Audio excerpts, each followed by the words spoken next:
Bienvenidos a la Iglesia Bautista El Hacedor de Milagros, un lugar donde encontrarás amor, comunión, pasión, adoración,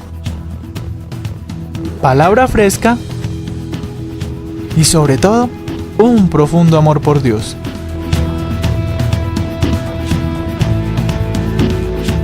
Donde puedes soñar y ver tus sueños hechos realidad. Un lugar donde Dios es el hacedor de milagros.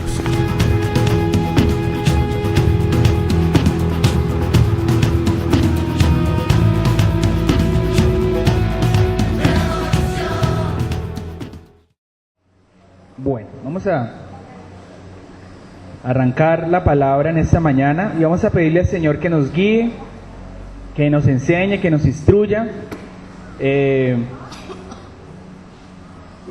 y que sea Él el que nos dé la pauta para entender lo que en esta mañana ha sido preparado para que la iglesia pueda ser edificada. Amén. Así que yo le invito a que usted por un momento hable con el Señor y le diga: Señor, háblame en esta mañana.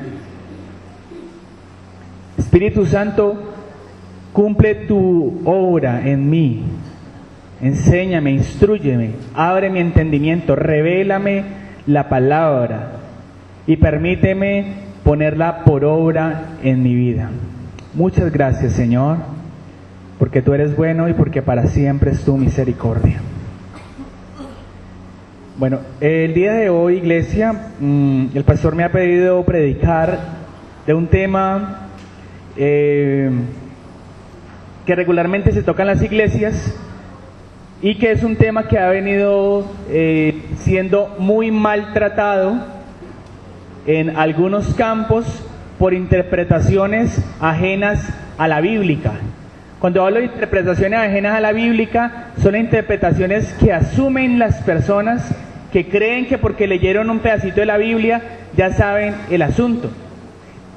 Una de las intenciones entonces con el mensaje de hoy es que usted y yo podamos llegar a unos acuerdos puntuales, o no tanto unos acuerdos, que usted y yo podamos entender lo que la palabra nos dice, porque muchas de las cosas que hay en la palabra no necesitan de ningún acuerdo. Así ya dice y no hay nada que hacer, ¿cierto? Yo a usted no le puedo decir: ay, sí, hay que aceptar tales cosas. Si la Biblia no dice, yo no puedo decir qué dice, ¿cierto? Entonces, eso es en un sentido una de las apuestas que queremos tener en esta mañana con el mensaje, y que tiene que ver con la mayordomía, ¿cierto? Entonces voy a ir a lo largo de la palabra tratando de meterme por algunos pasajes que nos van a servir bastante de ilustración y de claridad frente a lo que voy a decir. Isabela tiene que trabajar porque yo me muevo pues bastante.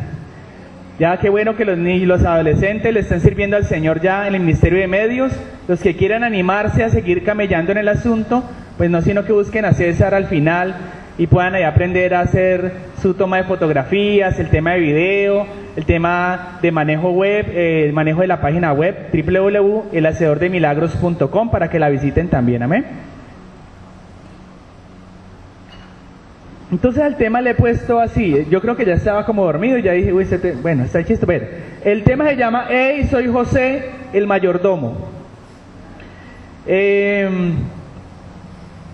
vamos a arrancar con una historia que me encontré por allí, como un chiste. El problema es que lo voy a contar como una historia porque soy muy malo para contar chistes. Entonces, para que por favor usted lo pueda entender. Había una vez, ¿cómo? Sí, o sea, usted puede reír también, pero pues para no perder la amistad, ¿cierto? Ahí usted lo entiende. Resulta que una vez había un pastor musulmán, ¿cierto? De esos que creen en Alá y Mahoma, ¿cierto? Y se encontró con 3 niñitos, ¿cierto? Uno de los niñitos era cristiano, el otro niñito era musulmán, y el otro niñito era islámico. Sí, así de 3 religiones bien distintas todas, ¿cierto?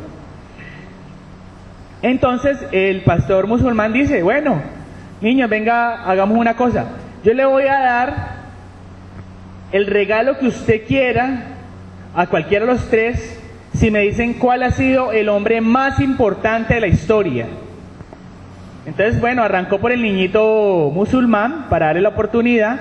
El niñito musulmán dice, no, pues ese fue Martin Luther King. Entonces dijo, no, ese no ha sido el hombre más importante de la historia.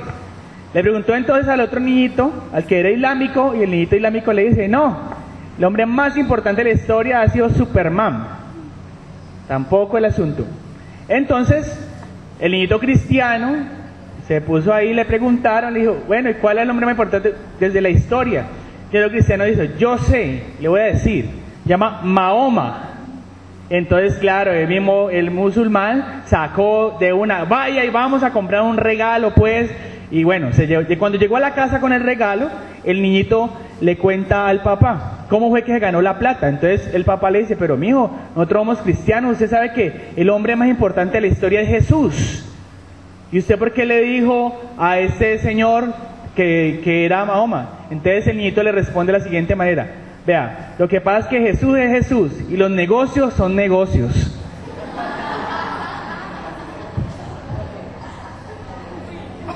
Resulta, esto voy a pelear con este ventilador, pues. Es que volví a una reflexión, antes de entrar a la reflexión de esta, como hemos perdido un poco de vista el asunto de traer la Biblia así en papel, y tomar los apuntes también en papel en los bosquejos, pues la mayoría de hoy en día lo que usamos, pues la mayoría de los que sabemos manejar el tema de medios, pues lo que usamos es... sí, pues si no se puede quedar quieto, entonces ya volví al papel en todo, ¿no? Entonces, bueno, esto es un poquito incómodo, lo mejor sería una tabla o algo así, pero bueno, vamos a hacerlo así más tradicional, también un poco invitando a la iglesia que esta Biblia así de papel le permite a usted, le permite unas ventajas distintas, ¿cierto? Uno en la tabla baja la Biblia así, hacia abajo, y uno con esta pues hacia un lado, es lo mismo, el mismo, vea, ¿no? Fácil, el mismo, vea. Sino que la tabla es así. Entonces hay que volver a esta Biblia de papel, hermanos, porque yo no tengo nada en contra de las tablas ni nada, ni los celulares, pero en esta Biblia de papel hay muchas cosas que podríamos nosotros encontrar. Así que voy a predicar así, sin la guerra del ventilador. Negocios son negocios. Y resulta que esa es la posición de muchos cristianos hoy en día. Y como hoy vamos a hablar de mayordomía, para los que no entienden el concepto de mayordomía, quiero arrancar por ahí. Un mayordomo, o el concepto de mayordomía, hace referencia a la administración de los bienes de un propietario. Ese es el concepto, digamos, más administrativo que tenemos de la palabra mayordomía. Cuando yo soy un mayordomo, lo que yo en últimas hago es administrar unos bienes que no son míos, que son de otro, pero que si le pasan algo, es como si fueran míos. ¿Sí? Entonces, ¿alguno aquí ha llegado a trabajar en su vida como mayordomo? ¿De una finca, de una casa? ¿Nadie? Bueno, les tengo una buena noticia. Resulta que todos somos mayordomos. Dígale que está a su lado, no se preocupe, si usted no ha sido mayordomo en una finca, usted ya es mayordomo de cosas más grandes. Entonces un mayordomo o la mayordomía, como tiene que ver con el asunto del dinero, con el asunto de la economía, con muchos asuntos, no solamente lo económico, sino otros asuntos de las cosas de Dios, vamos a tratar de mirar a la luz de la palabra qué es lo que el Señor nos quiere enseñar. Negocios son negocios, suele pasarle entonces a muchos cristianos y a muchas personas que conociendo a Dios, niegan a Dios para justificar un negocio. Y ahí hay un problema de mayordomía. Quiero entonces decirles a ustedes, ¿ustedes me están escuchando bien? Que siento que estoy como gritando, entonces voy a hablar un poquito más despacio, pues me le pueden subir un poquito al micrófono.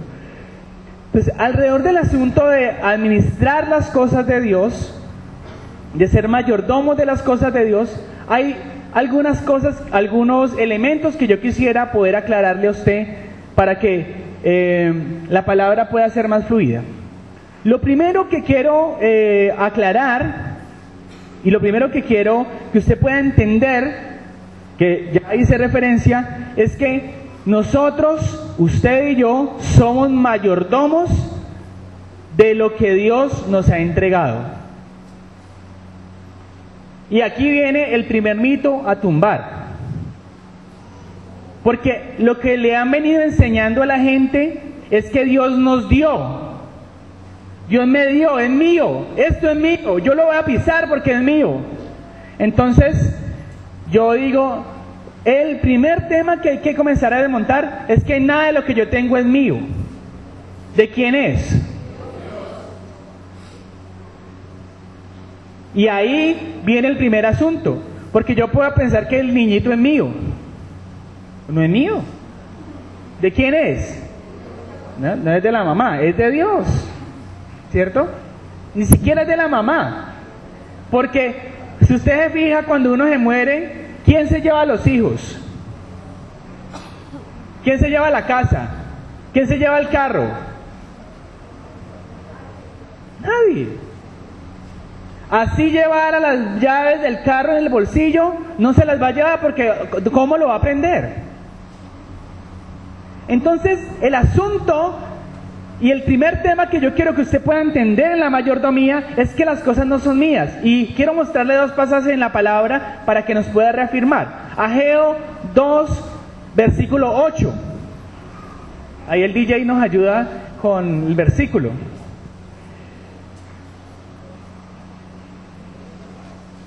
Voltee Biblia, hermano, hágale. Siga, pasa. Ageo 2:8. Mire lo que dice la palabra. Mía es la plata y mío es el oro, dice Jehová de los ejércitos. Qué versículo tan hermoso, ¿cierto? Entonces uno dice, no, la plata y el oro es de Dios. Pero, ¿de quién es? De Dios. ¿Es mío? ¿De quién es? De Dios. ¿Estamos ahí? Toque el bolsillo. ¿Tiene la platica ahí, cierto? Diga, esta plata que tengo aquí en este bolsillo no es mía, es de Dios. ¿O no? Ahí dice. Segunda cosa, o más bien, segundo versículo para reforzar este pasaje. Salmo 24. Mire lo que dice la palabra. Salmo 24. De Jehová es la tierra y su plenitud, el mundo y los que en él habitan. Entonces, ¿qué no es de Dios? Esta pregunta es difícil de responder porque uno no sabe cómo responderla. ¿Qué no es de Dios? Sí, ¿cuál sería la respuesta? Nada no es de Dios. Bueno, en todo caso, la respuesta es, todo es de Dios. De Dios es la tierra, la plenitud de la tierra, el mundo y los que en él habitan. Entonces ya confirmamos que tanto el oro, como la plata, como la tierra, como usted y como yo, somos de ¿quién? Si somos de él, ¿qué significa? Que él es el dueño. Y aquí es un principio que yo quiero que usted pueda entender y profundizar. Porque muchas veces nosotros, los seres humanos, estamos muy apegados de las cosas que no son de nosotros.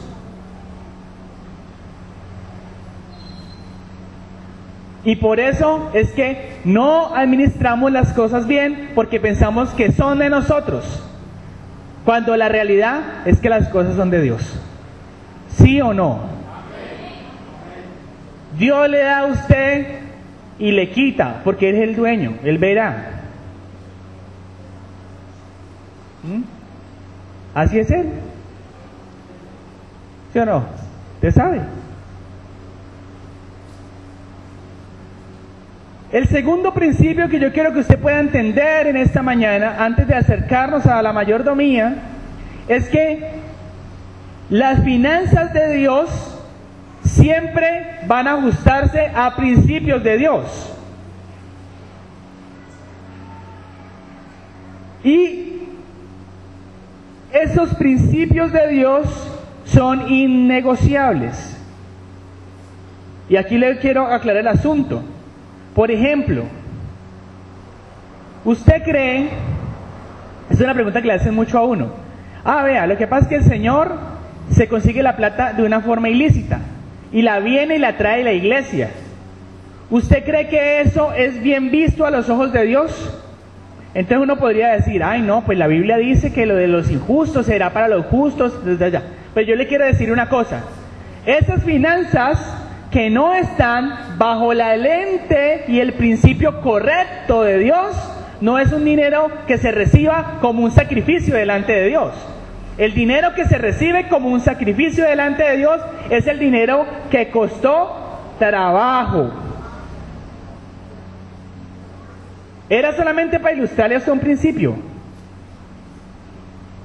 Porque los cristianos debemos comenzar a aclarar nuestra perspectiva de que nosotros no somos las personas que nos gusta el dinero fácil. ¿A qué huele un diezmo? Y luego quiero colocar esto con el tema de fragancia. ¿A qué huele un diezmo que ha sido ganado con sudor, con esfuerzo y que se entrega con amor? Así sea poco, porque gana poco, huele bien. En cambio, no huele a nada, no tiene ningún olor, un recurso que provenga de lo ilícito y así sea 100 veces mayor que el que da ese poco con esfuerzo, vale más. Yo quiero ser claro con este principio, iglesia, porque a veces nosotros como medio nos confundimos con que el asunto es que sí se puede. Y yo le quiero decir, no, las finanzas de Dios tienen unos principios que son adversos al mundo. Lo segundo es que en el mundo los principios de las finanzas funcionan ¿en qué? ¿En qué? En tener, para que haya más pobreza. Ese es el asunto, ¿no? Y ese es un poco, nos vamos a meter por ahí, que es el capitalismo y que es que el neoliberalismo hace, que es vender lo que es de todos a uno solo y ese solito le coloca el precio que le da la gana. Entonces aquí le cobran a uno cualquier cantidad de cosas por una botellita de agua, ¿cierto? Que en realidad vale 200 pesos, bueno, el agua es gratis. Uno no debería ni comprar el agua, ¿cierto? El agua debería ser gratis. Pero bueno, es como un ejemplo para que usted pueda entender que en el mundo funcionan principios distintos a como los ve Dios. ¿Estamos? Ahí vamos el segundo asunto. Y quiero enclavar el último principio para poder entender luego la mayordomía. Y es que uno no solo es mayordomo de lo que tiene en recursos en efectivo. Uno es mayordomo de sus emociones. Uno es mayordomo de su casa. Uno es mayordomo de su tiempo. Uno es mayordomo de todo cuanto Dios le ha permitido.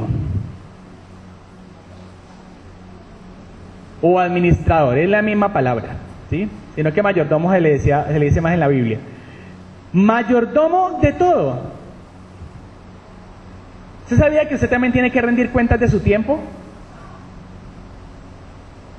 ¿Usted sabía eso? ¿O no lo sabía? ¿Qué dice la palabra? Aprovechando bien el qué. Porque los días son. ¿Y qué le dice a los muchachos? Alégrate, joven, en los días de.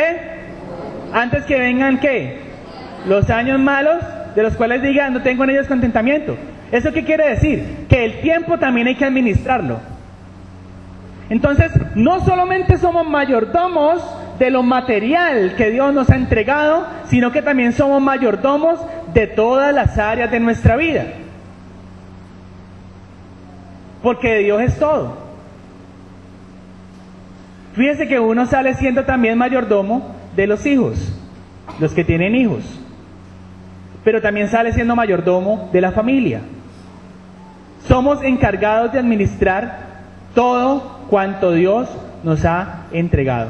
Y hay gente que es muy buen mayordomo, por ejemplo, en lo financiero, pero muy mal mayordomo en su casa. Por eso, en esta mañana, lo que la palabra quiere hacer es que usted se sienta un poquito como incómodo, así como yo me estoy sintiendo incómodo frente a qué cosas tengo que colocar yo ahí, apretarle una tuerquita para poder ser un mayordomo al nivel de lo que Dios quiere. Amén. Entonces yo les voy a presentar en esta mañana un personaje que me parece muy interesante y por eso el mensaje de hoy se llama Hey, soy José el mayordomo. Y vamos a ver en la vida de José los principios que le acabo de mencionar, los 3 principios, que ¿cuáles son? Primero, Dios es el dueño de todo. Segundo, las finanzas de Dios tienen principios de Dios, bíblico. Y tercero, no solo somos mayordomos de lo que tenemos, sino de todo lo que Dios nos ha dado. Entonces, estos 3 principios los vamos a ver en la vida de un hombre llamado José. Así que vamos a entrar en materia en la palabra. Quiere decir que me demoré 20 minutos dando la introducción. Short récord, ¿no? Y ahora sí vamos a entrar a esta historia que me parece muy bella, con la que quiero compartir. Como el Espíritu Santo le está hablando a usted, usted mismo va a encontrar las pistas conmigo, amén. Vamos entonces a Génesis capítulo 39. Ustedes saben la historia de José, ¿cierto? Más o menos.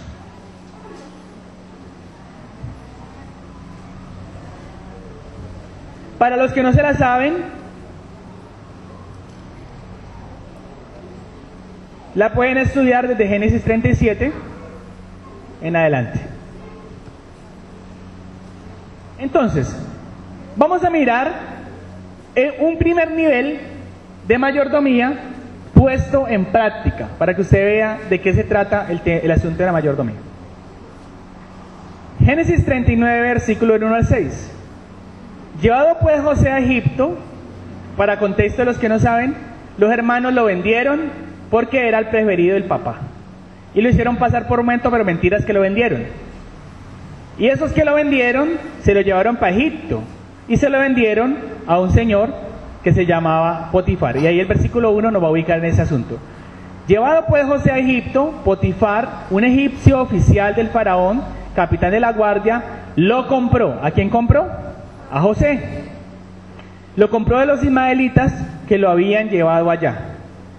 Pero Jehová estaba con José, quien llegó a ser un hombre próspero y vivía en la casa del egipcio su amo.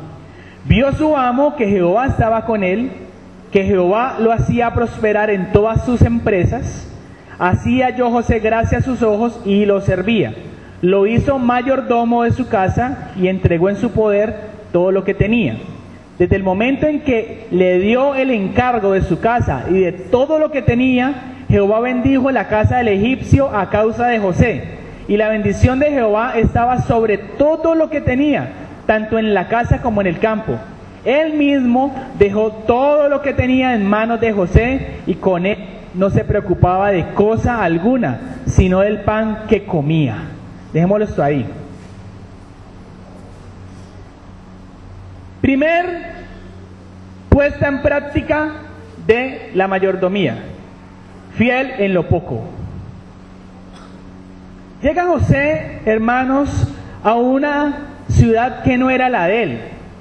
Estaba como esclavo. Pero José tenía en su corazón los principios de la mayordomía claros. Y comienzan a ponerse en juego. Y el primer elemento que yo encuentro en el asunto de la mayordomía de José es que en José se evidenciaba que Dios estaba con él. Mire lo que dice el versículo 3. Vio su amo que Jehová estaba con él y que lo hacía prosperar en todas sus empresas.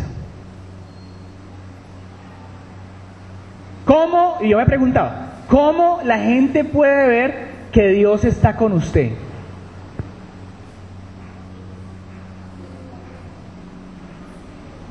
Por su fidelidad, puede ser por sus frutos, ¿cierto? Yo me pregunto, y tampoco tengo la respuesta, pero ¿cómo ¿Qué es lo que tenía el ojo de Potifar para ver? Que en José estaba Dios. Y yo le quiero decir más o menos lo que yo he tratado de resolver. Los principios de la mayordomía que habían en José eran tan fuertes que él donde llegaba todo prosperaba. Y más adelante vamos a ver eso cómo funciona, cómo se hace. Porque la cuestión es saber cómo hacer lo que hacía José, ¿sí o no? No solamente eso, sino que José generaba tanta confianza que el señor Potifar no solamente le dijo, administreme aquí la casa, sino administreme todo. Dice la palabra que en la casa y en el campo había de todo. Y llegó a ser tan fuerte lo que había en José, que mire lo que dice a lo último el versículo 6. El amo no se preocupaba sino por lo que tenía que comer, porque el resto ¿quién lo manejaba? ¿Quién lo manejaba? José. Halló la gracia de Dios. José tenía la gracia, pero la gracia no es una cosa que se proporcionó porque así. Habían principios puestos en marcha. ¿Sí se da cuenta? Y mientras José estuvo en la casa de Potifar, siempre había prosperidad. ¿Qué queremos nosotros? Que así en lo poco, al servicio de alguien, en una cosa pequeña que Dios nos haya dado, ahí podamos nosotros mostrar frutos de prosperidad. Amén. Pero José no solamente fue ahí mayordomo. Vamos a seguir mirando la historia. Vamos a saltar. Resulta que la esposa de Potifar se enamoró de José, ¿cierto? Lo asediaba, y como no le paraba bolas, un día le cogió la ropa y fue y le dijo a todo el mundo que el hombre la había intentado abusar. Entonces Potifar dijo, ¿cómo así, José, que usted hizo estas cosas? Y fue y lo metió a la cárcel. ¿Sí? Pero fíjese, aquí vamos a ver el segundo nivel de mayordomía. Mayordomo en las dificultades. Vamos a ir al versículo 22 de Génesis 39.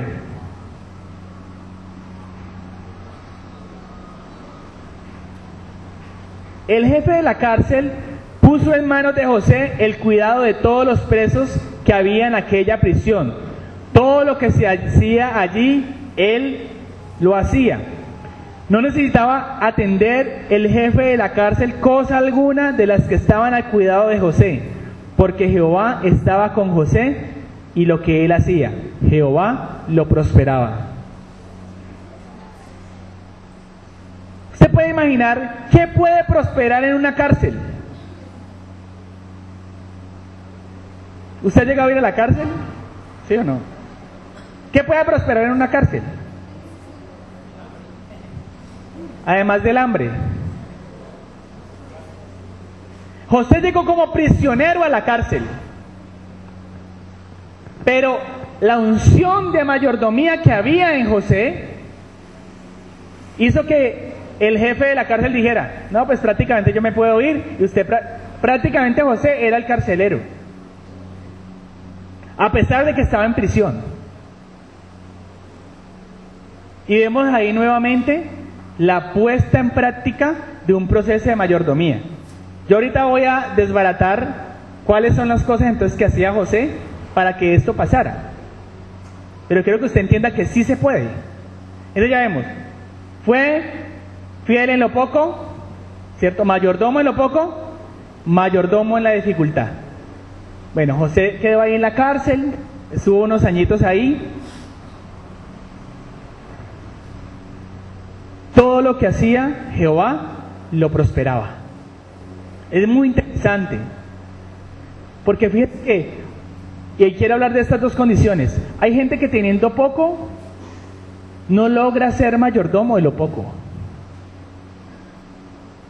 No logra administrar bien lo poco que Dios da. Y por eso no pueden pasar a otro nivel de administración, porque no lo van a saber manejar. Pero hay gente que está en una situación más desesperanzadora, y es que estando en dificultad piensan, yo con esta dificultad, ¿cómo voy a hacer para ser un mayordomo? Y la noticia que yo le tengo a ustedes, José pudo. Yo me imagino que la gente ya quería ir a vivir a la cárcel, de lo que había allá en esa cárcel. Mejoró el ambiente de allá. ¿Qué había en José? Eso lo vamos a ver más adelante. Vamos al capítulo 41 y vamos a ver otro nivel de mayordomía en la vida de José.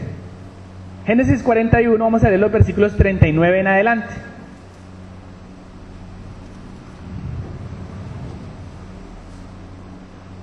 Les voy a contar más o menos qué pasó. Resulta que José, estando en la cárcel, una vez llegaron dos hombres que lo metieron en la cárcel, que los acusaron de haber hecho algo. Uno fue el copero y otro el panadero del rey. Resulta que ellos tuvieron un sueño y José les interpretó el sueño. Pasaron 2 años y después, él dijo, vea, va a pasar esto, usted va a morir, usted va a ser exaltado. El que fue exaltado no se volvió a acordar de José, pero pasados 2 años, el rey tuvo un sueño y nadie se lo interpretaba. Y ese hombre se acordó que José interpretaba sueños y allá fue a la cárcel a buscarlo. Y allá estaba José. Él estaba preso, pero era el que mandaba ahí, prácticamente, ¿cierto? Era el mayordomo de que había en la cárcel. Y entonces se fue y se presentó ante el rey, y el rey le contó el sueño y José se lo interpretó. Y cuando terminó de interpretar el sueño, leamos el versículo 39 del capítulo 41. Y dijo el faraón a José, después de haberte dado a conocer Dios todo esto, no hay entendido ni sabio como tú. Tú estarás sobre mi casa y por tu palabra se gobernará todo mi pueblo. Solamente en el trono seré yo mayor que tú. Dijo además el faraón a José, yo te he puesto sobre toda la tierra de Egipto. Vamos hasta el 45. Entonces el faraón se quitó el anillo de su mano y lo puso en la mano de José. Lo hizo vestir de ropas de lino finísimo y puso un collar de oro en su cuello. Lo hizo subir en su segundo carro y pregonaban delante de él, doblad la rodilla. Así quedó José sobre toda la tierra de Egipto. Luego dijo el faraón a José, yo soy el faraón, pero sin ti nadie alzará su mano ni su pie en toda la tierra de Egipto. El faraón puso a José el nombre de Safnapanea y le dio por mujer a Asenat, hija de Potífera, sacerdote de Edom. Así quedó José al frente de toda la tierra de Egipto. Y pasa José a la tercera dimensión, no a la tercera dimensión, a otra dimensión. Fiel, mayordomo en lo mucho.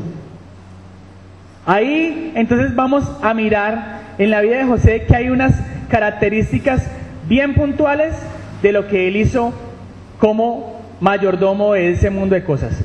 Como el sueño que él había interpretado tenía que ver con unas vacas gordas y unas vacas flacas, unas espigas flacas y unas espigas más nutridas, José en toda su mayordomía lo que hace es fortalecer todo lo que el reino tenía.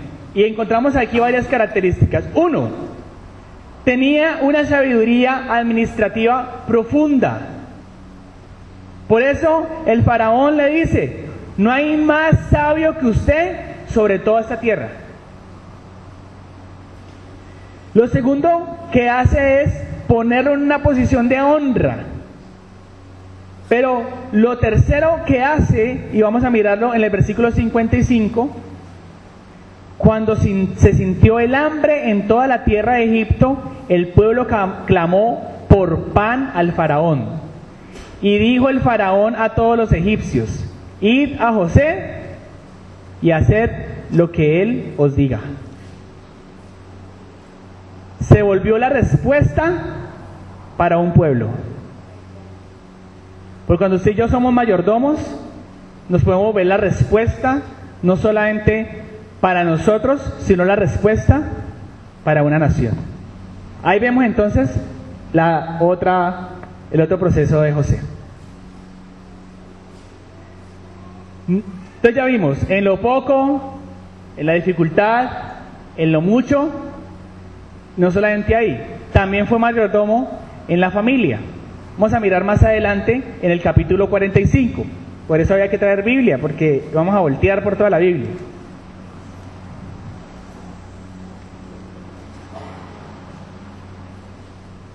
Versículo 16 al 20. Génesis 45, 16 al 20. Se oyó la noticia en la casa de Faraón y se decía: los hermanos de José han venido. Esto agradó a los ojos del Faraón y de sus siervos. Y dijo el Faraón a José: di a tus hermanos, haced esto, cargad vuestras bestias y marchaos, volved a la tierra de Canaán, tomad a vuestro padre, a vuestras familias y venid a mí, porque yo os daré lo bueno de la tierra de Egipto y comeréis de la abundancia de la tierra. Y tú manda, haced esto, tomaos de la tierra de Egipto carros para vuestros niños y vuestras mujeres, tomad a vuestro padre y venid, y no os preocupéis por vuestros enseres, porque la riqueza de la tierra de Egipto será vuestra. Y aquí vemos el nivel de mayordomía frente a la familia. La administración, la mayordomía que hacía José, no solamente lo tocaba a él, sino que tocó luego a sus hermanos, a los que lo habían vendido. Vamos, iglesia, no se suelte el hilo, porque donde se suelte se mete una embolatada, pues, exagerada. En el capítulo 47, versículo 12, volvemos a ver la mayordomía puesta a favor de la familia. Versículo 12 del capítulo 47. Y alimentaba José con pan a su padre, a sus hermanos y a toda la casa de su padre, según el número de los hijos. ¿Quién los alimentaba?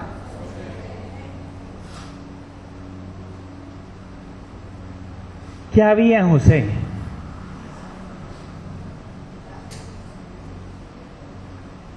Mayordomía.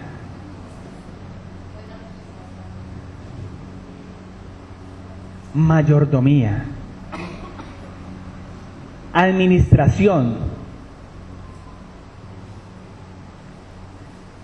Y en el capítulo 50, otra vez, mayordomo con su familia. 50, versículo 21. Ahora pues, no tengáis miedo. José le está diciendo a los hermanos: no tengáis miedo, yo os sustentaré a vosotros y a vuestros hijos. Así los consoló, pues les habló al corazón. Y otra vez que les dijo: tranquilos, que yo voy a ser el que va a administrar aquí el asunto y ustedes no van a pasar hambre. Vemos entonces que José durante toda su vida se portó como un mayordomo, que durante toda su vida lo que hizo fue entender y aplicar los principios de Dios para una mayordomía efectiva. Pero ¿cuáles son esos principios que usted necesita? Dentro de 8, no mentiras, de una vez vamos a entrar a mirar 7 principios clave para que usted pueda ser un mayordomo exitoso delante de Dios. Si quiere apuntarlos estaría muy bien. Número 1. José no amaba el dinero. ¿Qué dice la palabra de Dios? Principio de todos los males es el amor al dinero. El problema no es el dinero, el problema es el dinero en el corazón. ¿Usted sabe por qué la Biblia dice que es más fácil que entre un camelo por el ojo de una aguja que un rico al reino de los cielos? ¿Cómo? Porque la palabra cuando hace referencia a ese tipo de rico, está haciendo el que rico es porque se cree rico, porque ama mucho vivir rico. Por eso es tan difícil que un rico que ama mucho vivir rico entre el reino de los cielos, porque ama el dinero, y el amor al dinero se vuelve en un principio para todos los males de nuestra vida. José no amaba el dinero.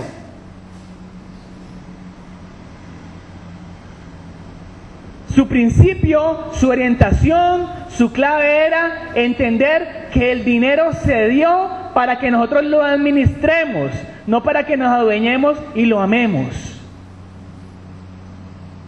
Y aquí comenzamos a compararlo con el principio contrario a lo que el mundo piensa. ¿Qué es lo que el mundo piensa, hermano? Yo me quedo aterrado hoy en día. Hay más loterías. Si no estoy mal, hay una que se llama 1, 2, 3. O sea, ya no hay nombres para las loterías. A ver, dígame usted una, cualquiera. Baloto, Chontico, Astro día o Astro noche, o Chontico mediodía, Chontico noche, Chontico madrugada, falta que salga. Otra. Valle, Boyacá. Todos los departamentos tienen una. 30, o sea, súmele 32, ¿cierto? Y por ahí hay una que ya es con los signos zodiacales. Hermano, ¿por qué? Porque lo primero que el mundo le dice a usted es, si usted no ama la plata, entonces está jodido en este mundo. ¿Cierto? Y fíjese que esto es tan real que uno de los primeros riesgos para que un pelado no siga estudiando es ¿qué? Que comenzó a trabajar en vacaciones y la mamá dice, ¿qué dice la mamá? Le cogió amor a la plata y ya no quiere volver a estudiar. ¿Sí o no? Porque es un principio de males.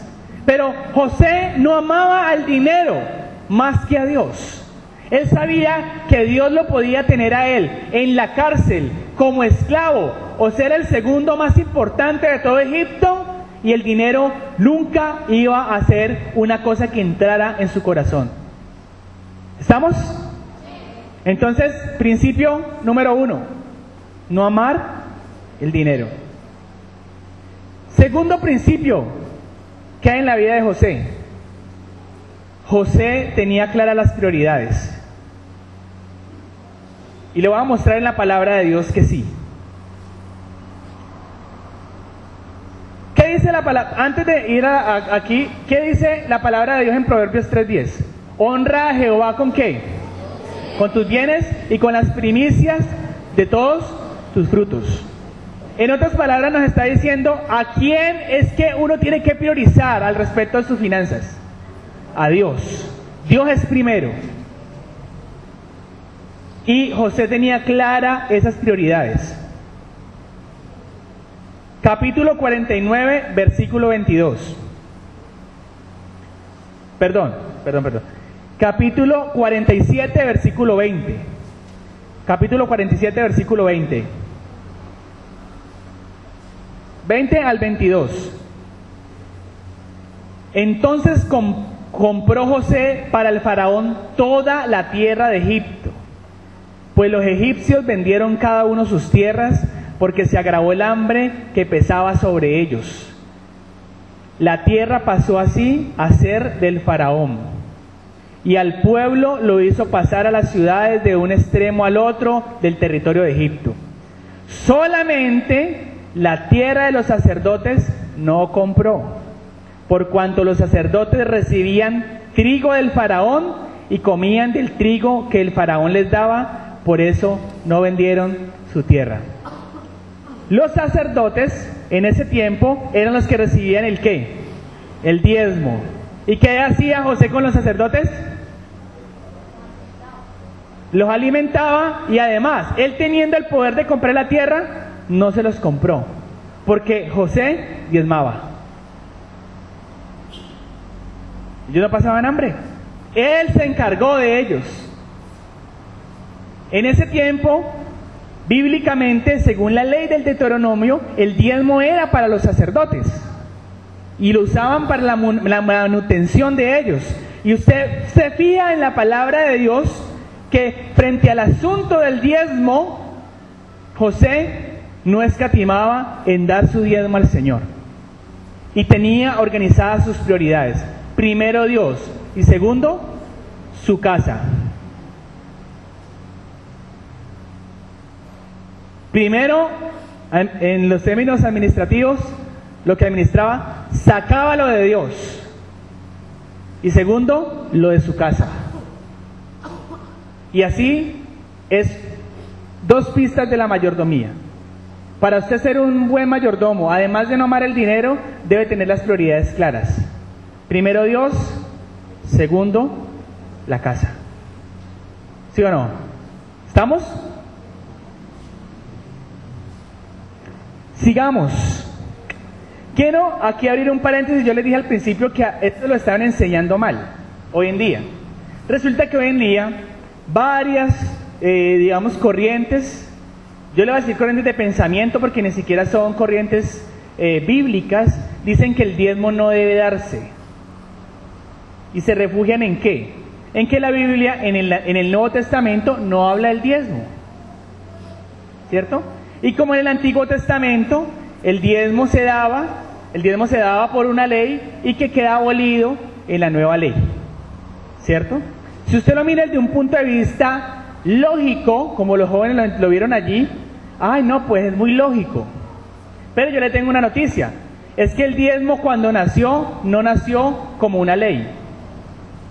El diezmo se reglamentó como una ley en el Levítico, pero cuando nació, no nació como una ley. Nació como un principio. No un mandato, un principio. ¿Cuándo se volvió un mandato? Cuando se volvió una ley, ¿cierto? Entonces yo, por ejemplo, puedo decir acá, bueno, un principio que vamos a hacer acá. Todos donde lleguemos nos arrodillamos. Yo digo un principio de adoración, por ejemplo, solamente para aclarar la idea. Principio de adoración, entonces vamos a arrodillar. Y luego puede que el pastor venga y coloque en la puerta, el que no entre arrodillado, no entra. Ahí ya se volvió una ley, ¿cierto? Y por eso luego les reclama, cuando la palabra en Malaquías dice que me habéis robado, es porque era una ley. Entonces hoy en día, ¿qué han hecho muchos personajes? Decir, no, pues como eso era una ley y como nosotros ya no estamos bajo la ley, entonces ya no se diezma. Y yo le tengo una mala noticia, es que el asunto es que se abolió fue la ley, pero como el diezmo no era una ley, sino los principios prevalecen. Y los principios se ajustan a los tiempos. ¿Amén? Los principios se ajustan. No se deje engañar, iglesia. El diezmo es el que se trae al alfolí. Lo que usted haga por fuera del alfolí no se llama diezmo. Se llama obra social, o se llama misericordia, se llama como sea, ¿cierto? Que es muy bello y hay que hacerlo, pero al alfolí.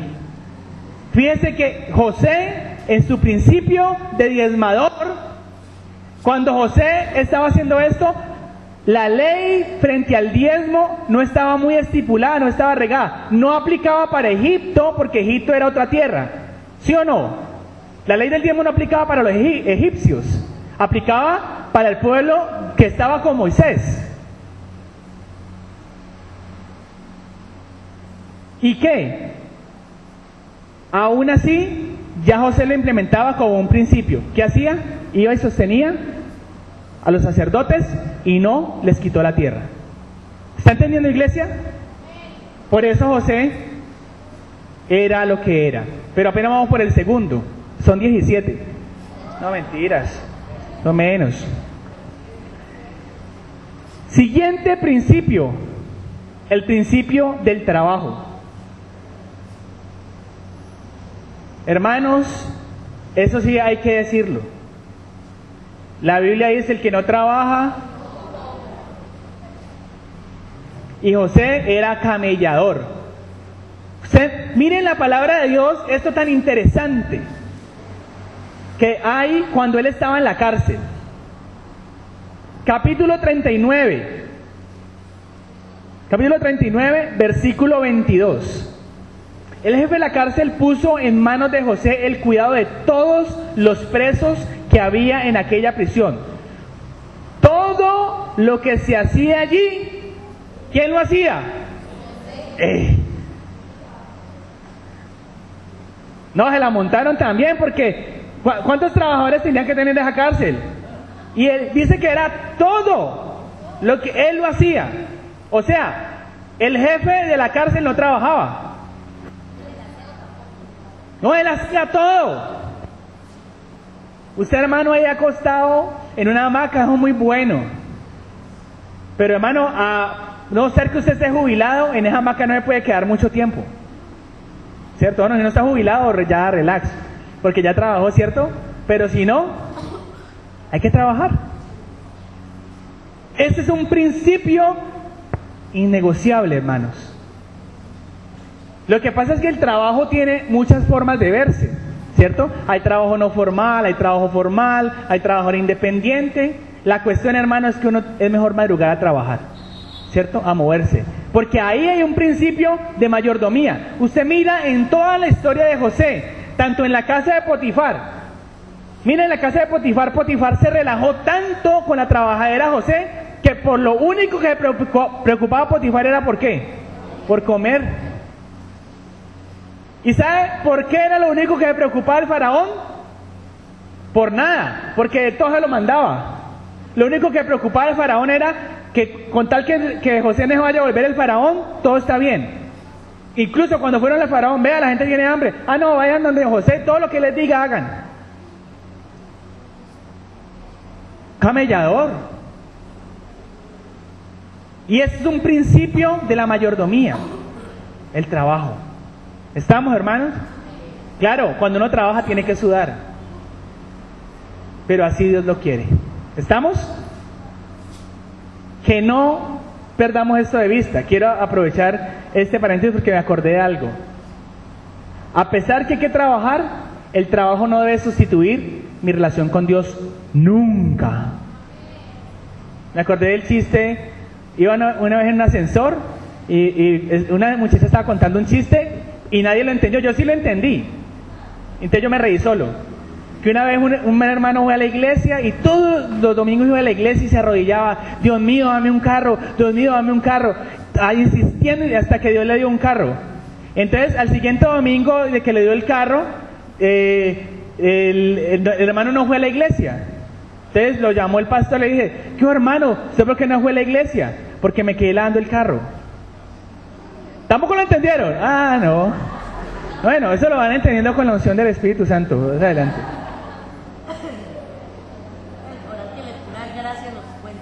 ¿Cómo? Hay que orar que le ponga gracia en los puentes. Ah, sí, hay que orar por eso.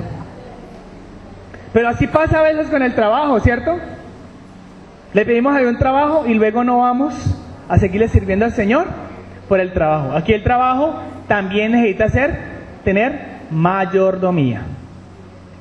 Otro principio: José era honesto. La honestidad es un principio vital para la mayordomía. Si usted no administra bien, ¿a quién está robando? ¿A Dios? La honestidad es un asunto bastante serio a la hora de hablar de mayordomía. ¿Cuál es el problema de la honestidad? El problema de la honestidad es que la persona que se vuelve deshonesta, se vuelve tan deshonesta que ya no se da cuenta que es deshonesta. Es como el que dice una mentira y comienza a decirla hasta que le vuelve una verdad. ¿Sí? Entonces, la honestidad en este caso es clave, hermano. ¿Y la honestidad en qué está? Ve, préstame 5,000 pesos. ¿Cierto? Y me olvidé. Hermano, sos deshonesto. Entonces diga: regáleme, ¿cierto? Si no lo te va a devolver. Hay unas personas que se les olvida, ¿cierto? Si usted es de las personas que se le olvida las deudas, existen hoy en día en los celulares, que casi todos tenemos, ¿cierto? Unas cosas que llaman recordatorios. Entonces uno coloca ahí, pagarle 5.000 al hermano. Y ahí eso suena duro. ¿En serio? Y usted lo puede programar para dentro de un mes. Vea, recuérdeme el 31 del mes, usted le coloca ahí en el teléfono. El que no sepa, César le explica ahorita cómo lo hace. No, mentira. No, hermano, pregúntele, es fácil de manejar. Si usted es de los que se le olvida, hermano, ¿cierto? O si usted es de los que se coloca un colchito aquí en el dedo, hermano, ¿cierto? Que le ataje un poquito la sangre. Y ya, cuando el dedo ya esté negro, usted dice, tengo que ir a pagar, ¿cierto? Para que se acuerde. Pero, hermano, la honestidad es vital. Es un principio. Y eso es un principio que no es un principio únicamente que se aplica en la vida cristiana, es un principio que se aplica a toda la vida. Otro principio que tenía José, y que quiero que usted lo pueda desde hoy por lo menos pensar, porque yo sé que aquí hay muchos que no lo hacen, el principio del ahorro. ¿Cuántos ahorran acá? ¿Sí ve? Esos que ahorran son los que uno puede decir, posiblemente Dios los pueda llevar a otro nivel de mayordomía. El que no ahorra, va a ser muy difícil que pueda llegar a otro nivel de mayordomía, porque el ahorro es un principio bíblico de mayordomía.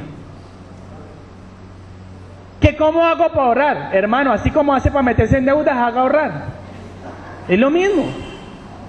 Usted dice, y hay una ley que se llama 10-20-70. Es decir, del net, de lo que usted le queda, usted recibe el monto grande, ¿cierto? Del pago. Estoy hablando aquí para las personas que reciben salario. Usted recibe el monto grande del pago, ¿cierto? Lo primero que usted saca es el 10%, que es el diezmo de eso general, y eso lo separa, y de una vez saca ahí todo lo que tiene que ver con pago de deudas y el pago de la salud. Esos son los dos temas que usted tiene que asegurar primero. Ahí le queda un 90%, pero ese otro 90% le vamos a decir 100%, ¿cierto? Porque es 100% de lo que usted le queda, porque lo otro usted no lo puede tocar. ¿O sí? No, porque es de Dios y es para pagar las deudas. Entonces, hay una ley que dice 10-20-70. El 10% de eso que le queda debe ahorrarlo.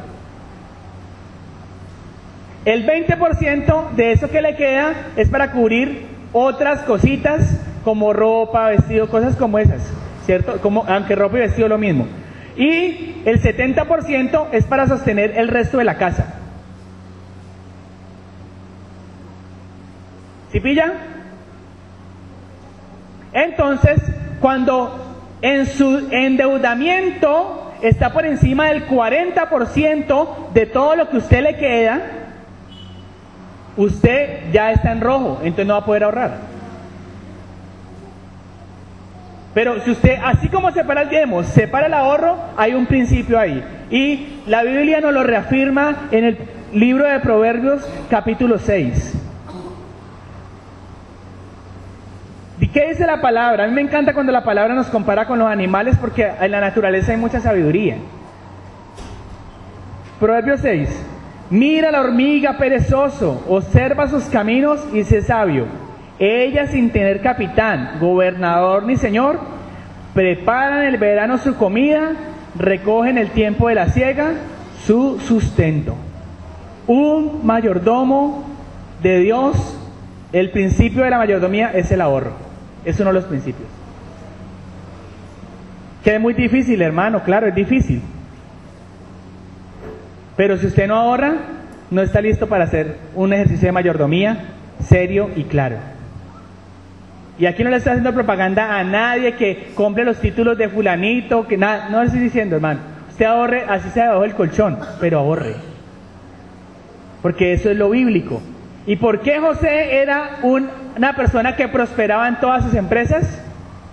Porque ahorraba.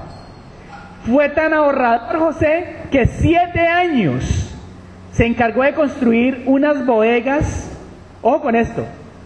Las bodegas eran tan grandes que sostuvo el hambre de toda la tierra por 7 años. ¿Te imaginas cuánta comida recogió? Ahorro. Ese ahorro, ¿sabe qué le generó? Que la gente vino y luego le dijo, se me acabó la comida, venga, le dejo las vacas. Cuando le acabó la comida le entregaron las tierras. Y todos se volvieron, prácticamente todos se volvieron esclavos de José. En ese tiempo, los egipcios. Le servían a José y a sus hermanos y al faraón. ¿Por qué? Por el principio del ahorro. Hermanos, tenía tanto dinero José por lo que ahorraba que al papá le pagó el velorio, yo creo que el más caro de la historia. Duró 7 días ese velorio, el velorio de Jacob. Tenía un ejército completo velando de día y en la noche llorando por Jacob. Hermano, llorando a Jacob. ¿Usted ha pillado que una persona muere por ahí en otro país y no lo pueden traer? No, José mandó a traer el papá y dijo, mi papá quería que lo enterraran allá. Todo el mundo salga, es una caravana, hermano, todo el pueblo, solamente quedaron los niños. Todo el mundo fue para el velorio 7 días. Así tenía de plata José, por el ahorro. Lea la Biblia y verá que ahí está.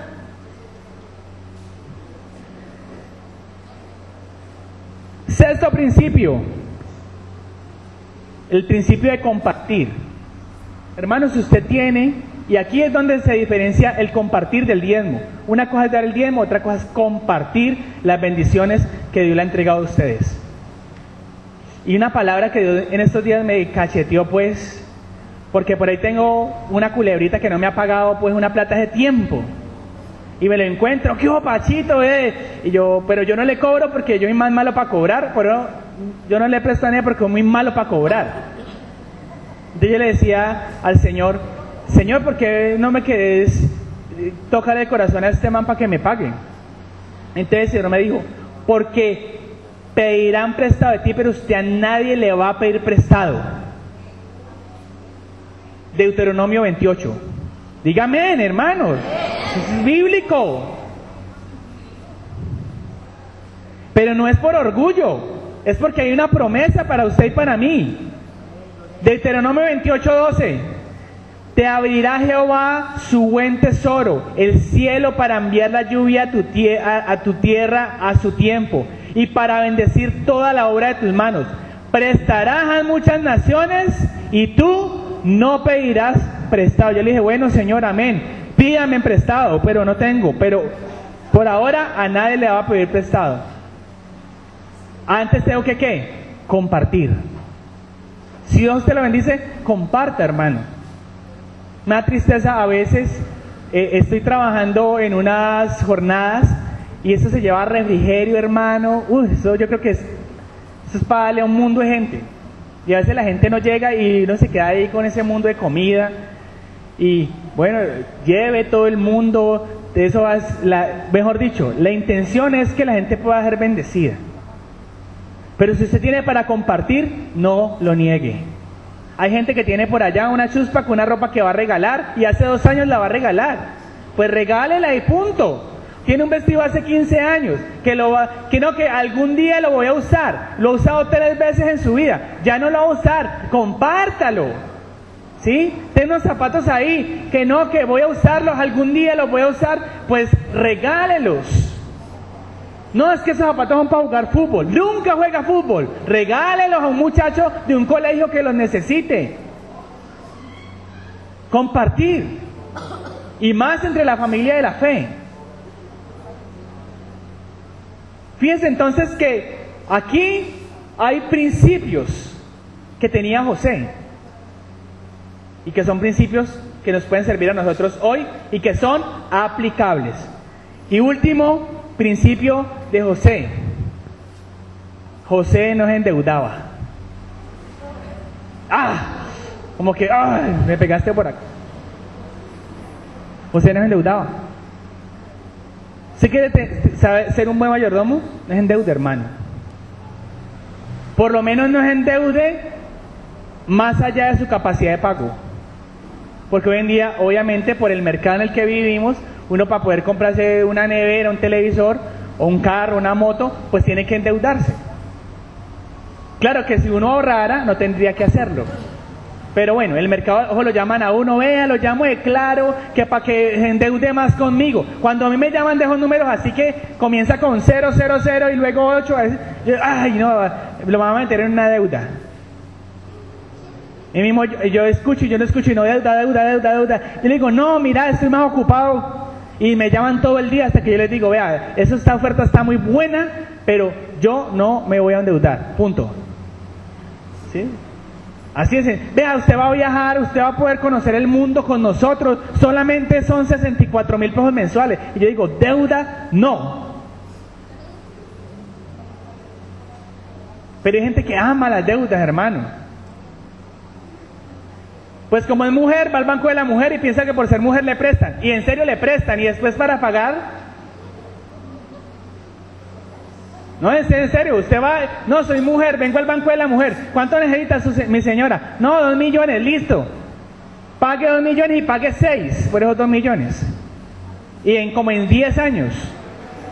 Un enredo, que se rió por ahí, ya está, ya. Dios la bendiga, ¿yo? Pero no endeudarse es un principio de la mayordomía en el Señor. Un buen mayordomo no se endeuda. Y si está endeudado, pues paga las deudas, hermano.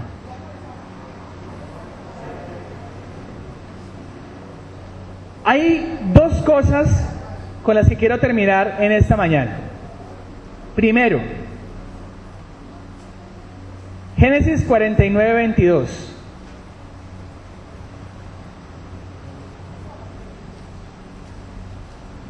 Y esto me parece encantador de esta palabra. Fíjese que primero la voy a leer y luego les voy a explicar lo que me parece bello de acá. Génesis 49, 22. Rama fructífera es José. Rama fructífera junto a una fuente. Sus vástagos se extienden sobre el muro. Le causaron amargura, le lanzaron flechas, lo aborrecieron los arqueros, mas su arco se mantuvo poderoso y los brazos de sus manos se fortalecieron por las manos del fuerte de Jacob, por el nombre del pastor de la roca de Israel, por el Dios de tu padre, el cual te ayudará, por el Dios omnipotente, el cual te bendecirá con bendiciones de los cielos de arriba, con bendiciones del abismo que está abajo, con bendiciones de los pechos y del vientre. Las bendiciones de tu padre fueron mayores que la de mis progenitores, hasta el término de los collados eternos serán sobre la cabeza de José, sobre la frente del que fue apartado de entre sus hermanos. Jacob está muriendo ahí, y entonces él comienza a profetizar sobre todos los hijos, ¿cierto? José va y le lleva a los 2 hijos y cogió y oró por los hijos, ¿cierto? Oró por Efraín, oró por Manasés, oró por todos los hijos. José les dio una palabra, pero al único que no le dio una palabra profética, sino una palabra de afirmación, fue a José. Jacob no le dijo a José, usted será fructífero. Usted le dijo, usted es una rama fructífera, mijo. Usted, para ser un mayordomo, yo no tengo que decirle hoy, el Señor te dice, tendrás y serás el mejor mayordomo del mundo. No, hermano. Usted tiene que empezar, y lo que usted necesita es una afirmación del Señor. Rama fructífera era José. Sobre los demás hermanos, habían profecías que luego se cumplieron. Sobre Judá se cumplió después, sobre Benjamín se cumplió después. Todos los hermanos de José no alcanzaron a ver la promesa de lo que el papá les profetizó. Por lo menos su generación sí recibió la palabra profética, pero ellos no. El único que recibió la palabra profética y la estaba viviendo era José. ¿Sabe por qué? Por la mayordomía. Y yo quiero ir a lanzar una palabra y con eso terminar. Y ya pasamos por ahí. Deuteronomio 28, versículo 12. Y yo quiero que oremos con base en esta palabra.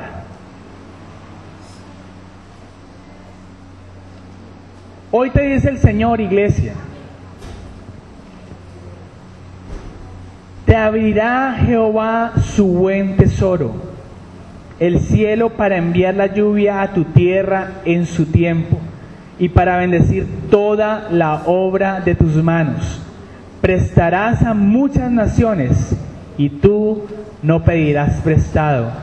Te pondrá Jehová por cabeza y no por cola. Estarás encima solamente, nunca debajo, si obedeces los mandamientos de Jehová tu Dios, que yo te ordeno hoy, si los guardas y los cumples. Y no te apartarás de todas las palabras que yo te mando hoy, ni a la derecha ni a la izquierda, para ir tras dioses ajenos y servirlos. ¿Cuántos pueden recibir en esta mañana la palabra? ¿Por qué no le dan un fuerte aplauso al Rey de Reyes y Señor de Señores?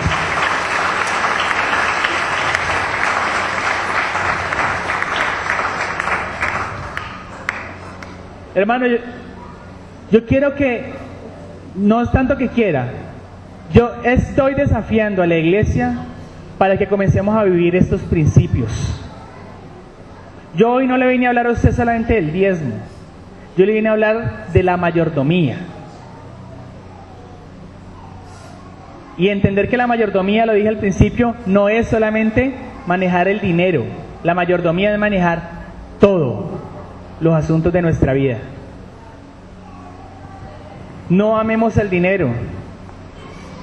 Definamos nuestras prioridades con lo que Dios nos da. Trabajemos, seamos honestos, ahorremos, compartamos y no nos endeudemos. Si estos principios les son útiles a su vida y usted los pone en práctica, hermano, yo lo que voy a ver aquí son mayordomos viendo crecer las empresas, viendo crecer las familias, viendo crecer los hogares, viendo multiplicar sus finanzas y su situación. ¿Amén? ¿Cuántos lo pueden recibir? ¿Por qué no se pone de pie entonces? Y terminamos diciéndole, Señor, queremos, Señor,